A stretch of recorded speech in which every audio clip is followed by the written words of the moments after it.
Bonjour à toutes, bonjour à tous. Voilà, nous voici encore une fois. Bonjour Véro. Bonjour Karine. Bonjour ma sœur Justine. Bonjour ma sœur Karine. Voilà, donc nous vous disons bonjour au nom de Jésus-Christ, notre roi. Donc voilà, aujourd'hui, comme vous l'avez remarqué, nous avons une invitée, notre grande sœur, notre maman, la sœur Justine, qui est là avec nous pour partager ce moment avec toutes nos sœurs. Vraiment, nous disons que nous vous aimons énormément au nom de Jésus-Christ, notre roi. C'est encore un plaisir d'être là ensemble, notamment avec notre grande sœur Justine. On est là, donc elle est là, elle est venue pour parler, pour témoigner, beaucoup de choses à nous dire. Donc on sera bénis aujourd'hui, Véro? Tout à fait. Ah oui, donc on va passer un très bon moment. Très beau moment. Dans la présence du roi de rois, du Seigneur de seigneurs. Donc j'espère que vous allez tous bien, nous le croyons au nom de Jésus-Christ. Donc, juste pour faire un petit récapitulatif par rapport à la dernière fois.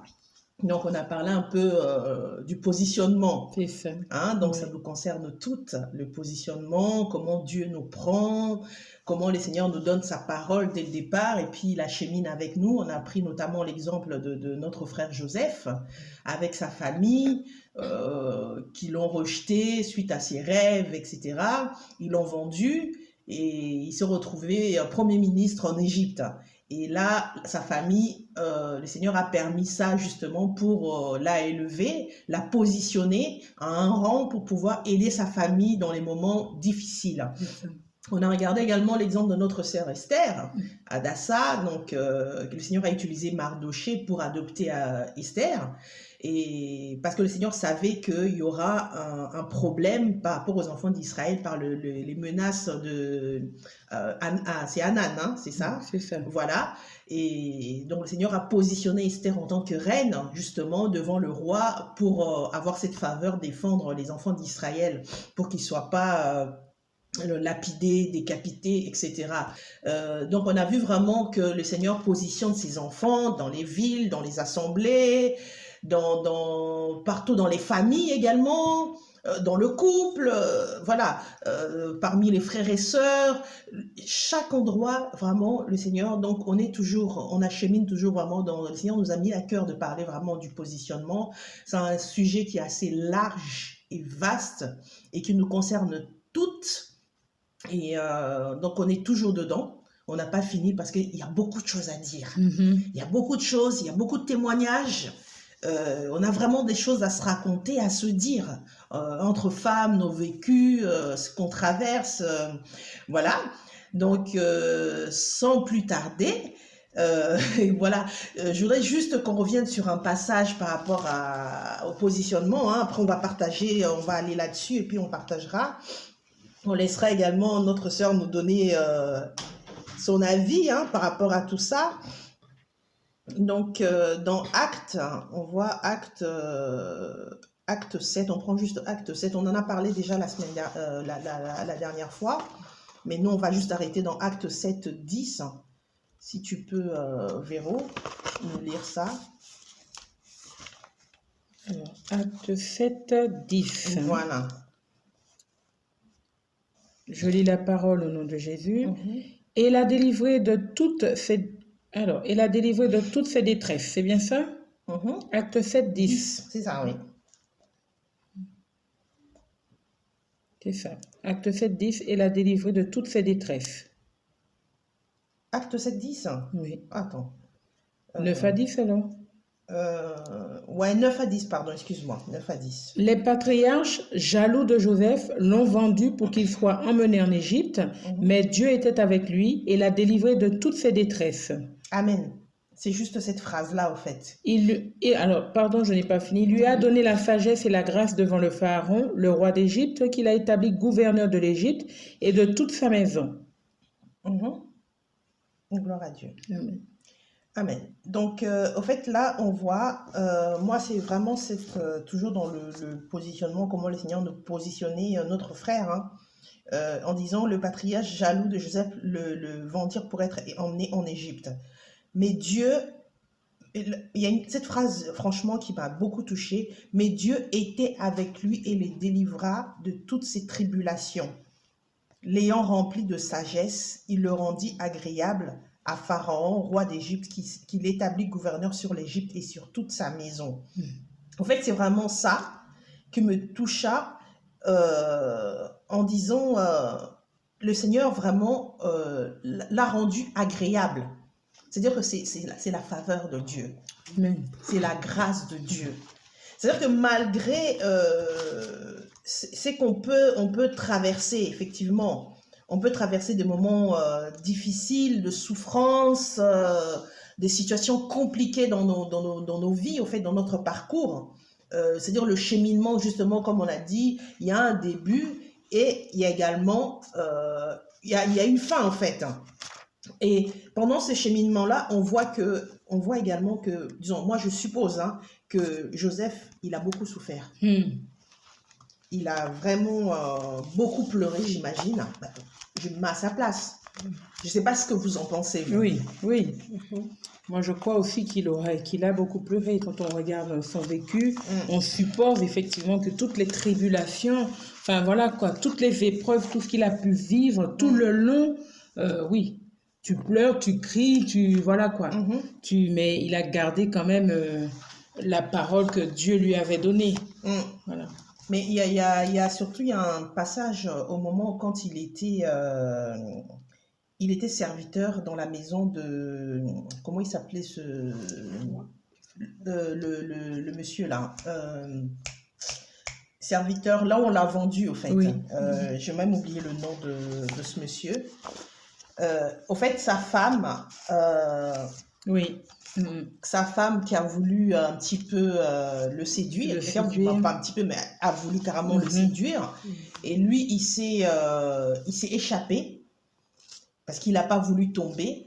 Mais au fait, à un moment donné, je me disais, dans la tête de Joseph, il se disait, mais tout va bien pour moi. Parce qu'on disait que Dieu le bénissait. Tout ce qui touchait était productif. Et même son maître voyait au fait qu'il avait la grâce de Dieu qui l'accompagnait. Et il lui a donné la responsabilité de toute sa maison. C'est-à-dire qu'il y a un moment donné dans la vie, tu vas te dire, tout va bien, j'ai ça, j'ai un travail, je ceci, je cela, tout va bien. Mais un moment, c'est la chute libre. Et là, je pense qu'il n'a pas compris au fait. C'est-à-dire que tout ce qu'il avait est parti en fumée, quoi. C'est-à-dire qu'il se retrouvait encore dans une prison. On se pose la question en se disant, mais Seigneur, mais qu'est-ce qui se passe encore? C'est toujours les encore, mais il y a encore quoi? Mais je pensais que c'était bon, c'était fini, tout allait bien. Qu'est-ce que tu en penses Justine, dis-nous un peu.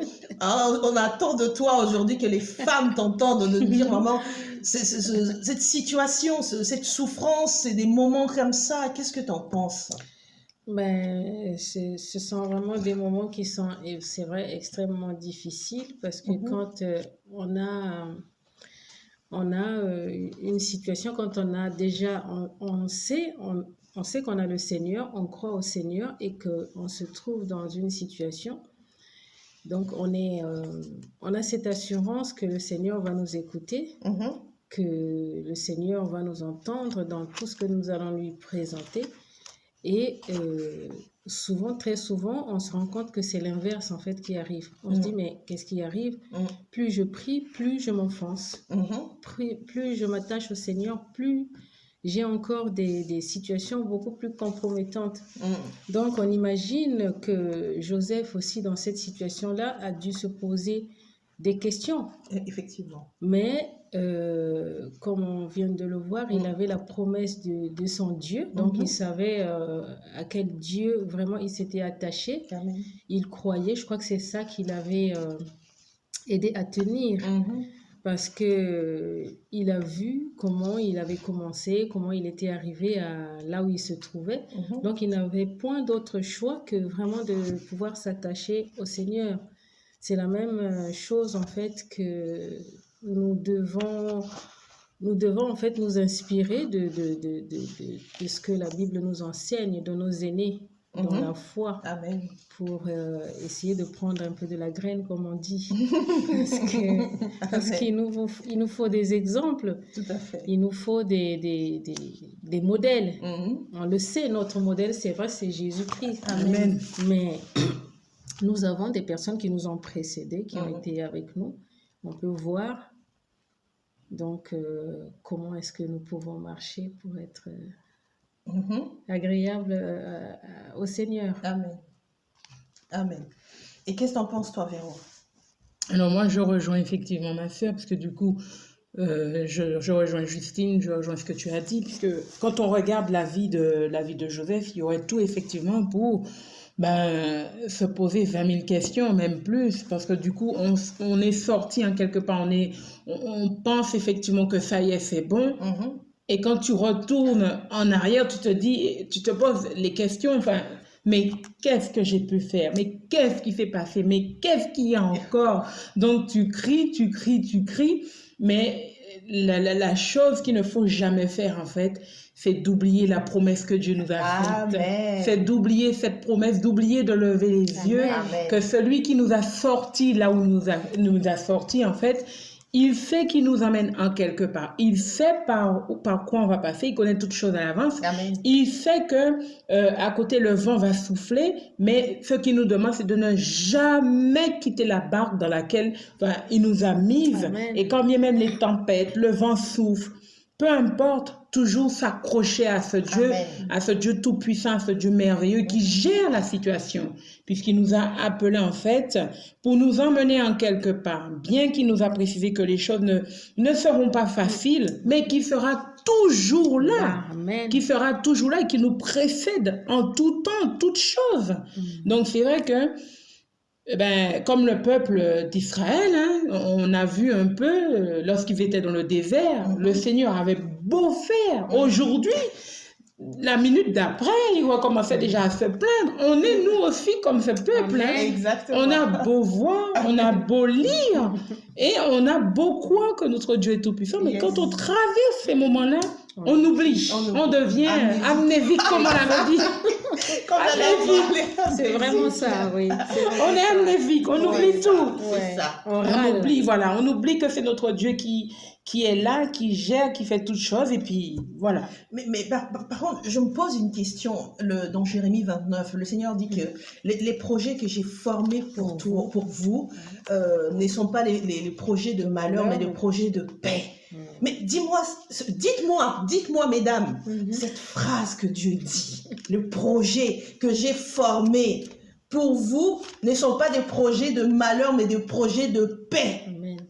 Mais dans ces moments-là, parce que là, en ce moment, il y a des sœurs, nos sœurs qui nous écoutent, qui traversent peut-être des moments très difficiles, des moments où d'incompréhension, on ne comprend pas le sens de nos vies, les situations qui durent, n'importe quelle situation. Ça peut être notamment... il y a des personnes, c'est des moments difficiles, par exemple des soucis au travail, des soucis dans le couple, les soucis des fois dans les enfants, les soucis pour l'enfantement, tomber enceinte. Il y a beaucoup, tous les soucis des femmes. La maladie. Mais or que le Seigneur dit cette parole. Mais est-ce que dans ces moments-là, qu'est-ce que vous me dites à toutes ces femmes qui vous écoutent? Est-ce que tu peux penser, comme tu disais tout à l'heure, où tu deviens amnésique? Que Dieu te dit les projets que j'ai formés au passé, il le parle. Donc il a déjà formé Amen. des projets pour toi, pas les projets de malheur, mais de paix. Amen. Et là, tu te dis, mais Seigneur, je vois pas la paix. Ah non, je vois rien, il se passe rien, je vois pas le bout du tunnel, je comprends pas ce qui se passe dans ma vie, pourquoi j'avance pas, pourquoi je vois pas clair, pourquoi? Qu'est-ce que tu en dis par rapport à ça, hein? Qu'est-ce que tu peux dire, vraiment encourager encore ces femmes qui passent ce moment-là? C'est-à-dire qu'on se met, on se met vraiment en tant que femme, on se comprend. On comprend les moments qu'on traverse. Ça peut être des moments vraiment très difficiles, des choix qu'on fait dans la vie. Il y a beaucoup de choses. On a besoin du Seigneur. Peut-être on lui demande quelque chose. Seigneur, cette situation, il y en a peut-être, je sais pas, ou problème de papier, problème de travail, problème de ceci, problème de cela. Mais qu'est-ce que vous pouvez leur dire par des mots? Parce que les moments comme ça, comme tu dis, c'est très difficile. Très. C'est très, très, très difficile. C'est-à-dire que tu te sens perdu. Totalement. Tu sais, des fois, même nous, les femmes, on a du mal un petit peu à parler. Beaucoup. Beaucoup de mal. À ouvrir son cœur ou à aller voir une personne, parler. Parce que c'est vrai, on est un petit peu, comme on dit, on craint. On se dit, on a peur. On dit, bon, si je raconte à un tel, peut-être qu'il va se moquer de moi. Il va dire ceci, il va dire cela. Donc, on a, comme je dis souvent, le cœur d'une femme, c'est un océan. Ça cache énormément, beaucoup de choses. Il y a tellement de choses dans le cœur de la femme. Si simplement le Seigneur ouvrait les cœurs comme ça, qu'est-ce qu'on allait découvrir? Oh là là. Dans le cœur de la femme. Mais Jésus dit qu'il a besoin du cœur de la femme. Voilà la vision des ODH. C'est ça. Le but, c'est ça, en fait. C'est vraiment le but que le Seigneur veut toucher le cœur de la femme. Le Seigneur veut nettoyer le cœur de la femme.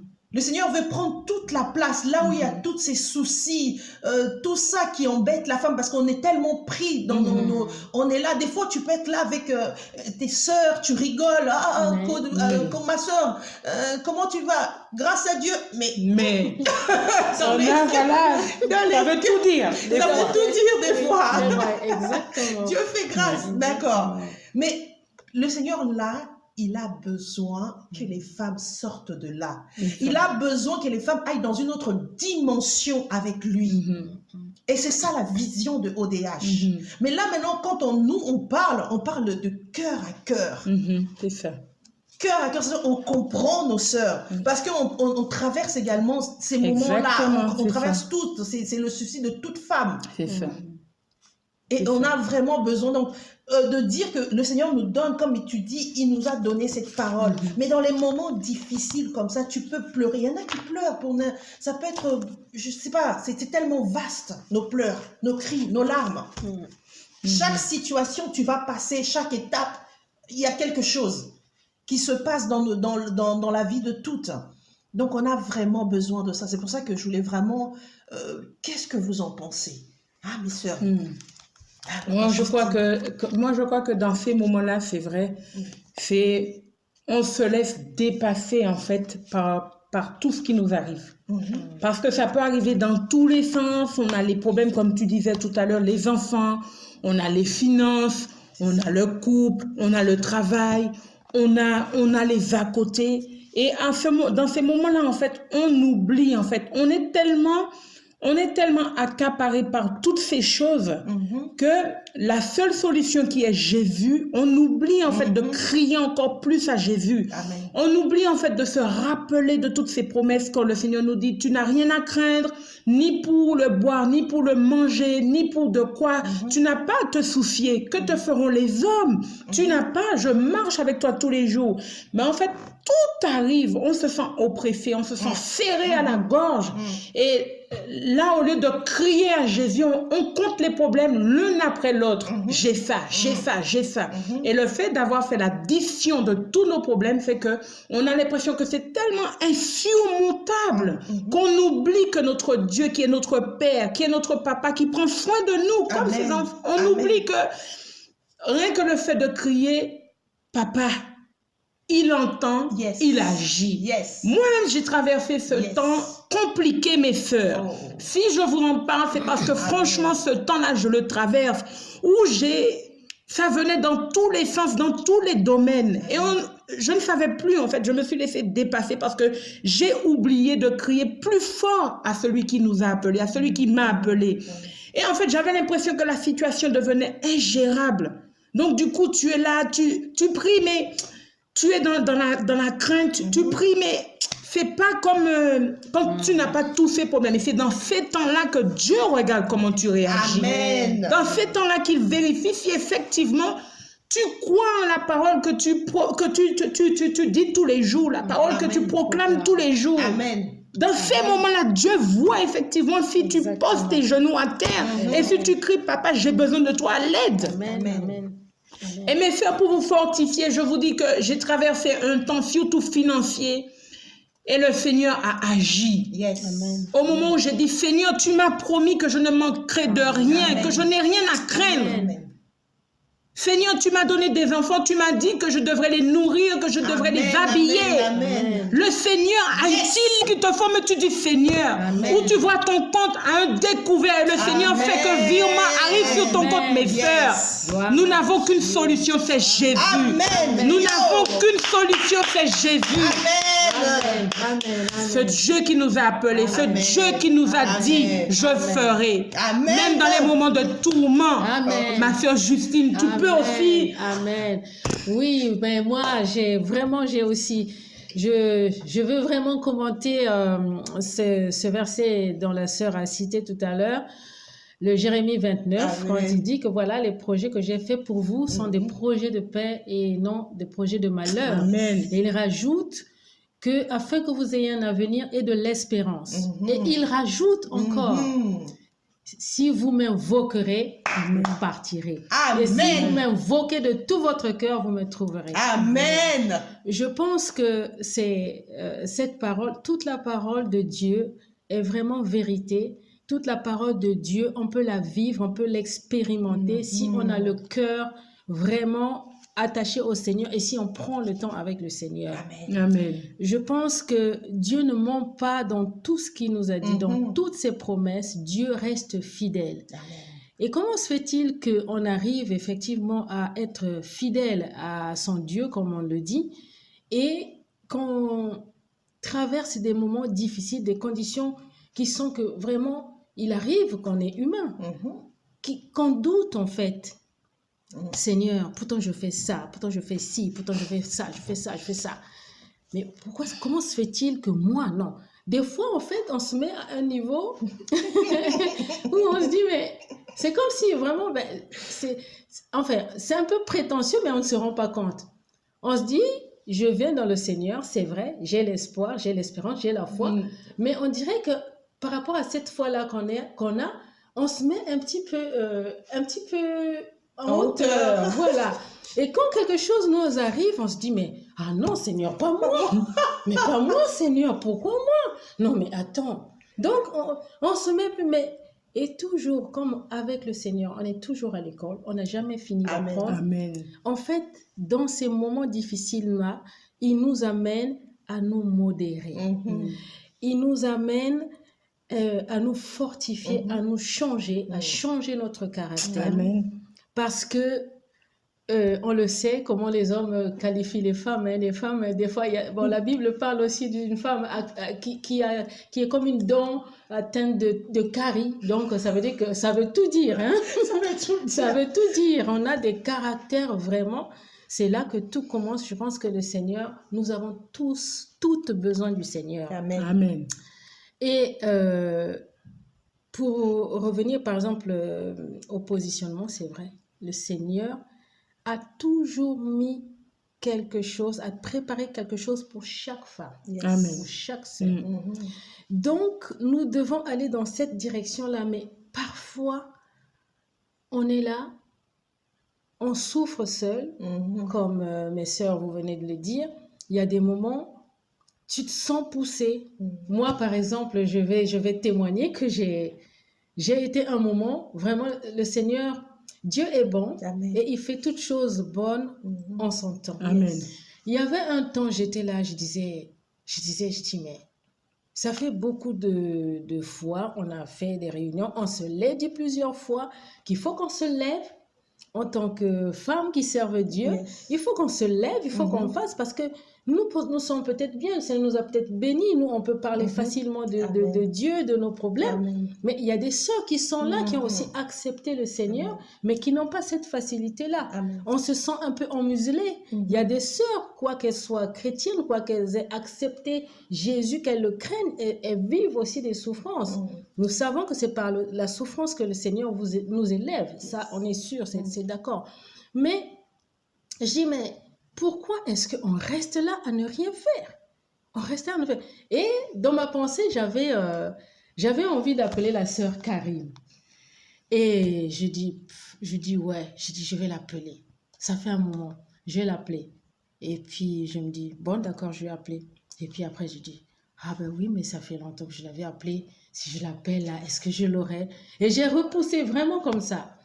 Et après, j'arrive, donc en parlant comme ça, je parle avec la sœur Véro. Elle dit, ah, ça va, j'ai eu la sœur au téléphone, tout ça. Je dis, tu l'as vu? Je dis, mais écoute, j'ai repoussé ça. En tout cas, j'avais envie de l'appeler et je ne l'ai pas appelé.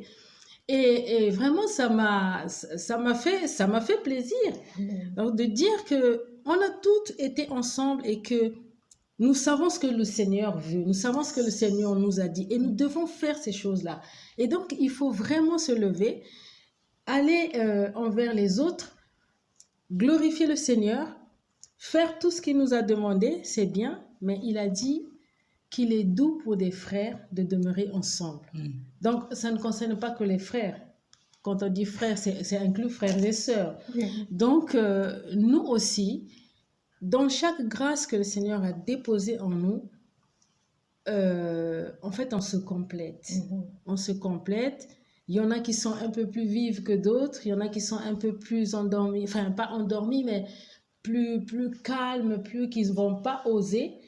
Et en étant ensemble, c'est comme la parole de Dieu qui dit que les membres les plus faibles, hein, on en prend plus soin, quoi. Donc, voilà, je suis désolée, je dis un peu beaucoup de choses, mais c'est juste pour dire que cette mission-là que nous avons, vraiment, de nous encourager les unes les autres, nous devons nous lever. Il faut d'abord qu'il y ait des personnes qui se lèvent, et c'est nous toutes, en fait. Mais ça doit bien commencer quelque part avec des personnes, et c'est ça que nous voulons vraiment inviter nos sœurs vraiment à nous retrouver ensemble, parce que des fois, on peut avoir un problème et se dire que, ben oui, mais ce que je traverse, c'est peut-être, je suis toute seule, comme ma soeur vient de témoigner, comme moi je viens de témoigner, c'est peut-être toute seule, quoi, je sais, il y a que ça. On se voit minime, on se voit petit, on se voit, ben oui, mais il n'y a que moi, ben je sais pas, tu sais pas que l'autre, ce que l'autre vit. Or que si vous vous retrouvez, ah bon, ma soeur, ah ben attends, mais moi, après, des fois, en échangeant comme ça, tu peux trouver que, en fait, dis donc, dans mon cas, n'est pas aussi dur que ça quand tu entends l'autre parler. Et qu'est-ce que vous allez faire? Ben, on est là, ce qui nous a unis, c'est la parole de Dieu. Des fois, donc, par rapport au sujet évoqué, au sujet qu'on traverse, on peut se lever dans la prière. Et le Seigneur dit que quand il y a deux personnes qui se mettent ensemble pour lui demander quelque chose, et il nous l'accorde. Amen. En tout cas, que Dieu soit béni. Amen. Merci, ma soeur Justine. Merci, Véro. Merci. Donc, on a passé un agréable moment, hein, vraiment, également pour toutes nos sœurs qui ont été, je pense qu'elles ont été encouragées, elles ont été boostées, donc elles se sont senties qu'elles ne sont pas seules dans leur situation. Hein. On est, comme la sœur Justine disait, on est tous là les unes pour les autres. Voilà, donc main dans la main, donc n'hésitez surtout pas à nous témoigner, nos sœurs, nous vous invitons massivement au nom de Jésus. Donc vraiment, n'hésitez surtout pas. Amen. Voilà, donc on est toutes ensemble. On va avancer au nom de Jésus pour le roi de rois. Amen. Vraiment, il faut que les femmes se lèvent. Amen. Et on invite toutes les femmes à se lever, Amen. à ne pas hésiter. Si vous avez des témoignages, vous avez des choses à partager, en tout cas, n'hésitez surtout pas. Vous pouvez nous le faire... nous le transmettre soit via YouTube, YouTube, voilà, ou soit vous nous appelez, voilà, pour partager, pour participer également, hein, comme a fait notre sœur Justine aujourd'hui. C'est un bon moment. Donc n'hésitez surtout pas. Un moment de joie. On a passé un bon moment. Donc on a vraiment besoin de vivre ces choses-là. On a besoin de vivre de grandes choses avec le Seigneur. En tant que femme, on a des choses à se dire, on a des choses à partager ensemble. On a des moments où on a vraiment également des moments passés dans la prière. S'il y a des sujets de prière, s'il y a des choses que vous voulez qu'on prie ensemble, n'hésitez pas. Passez-nous, on va mobiliser toutes les femmes pour prier également. Il y a des sujets bien précis. Ensemble, main dans la main. Au nom de Jésus, nous vous bénissons. Nous disons à bientôt.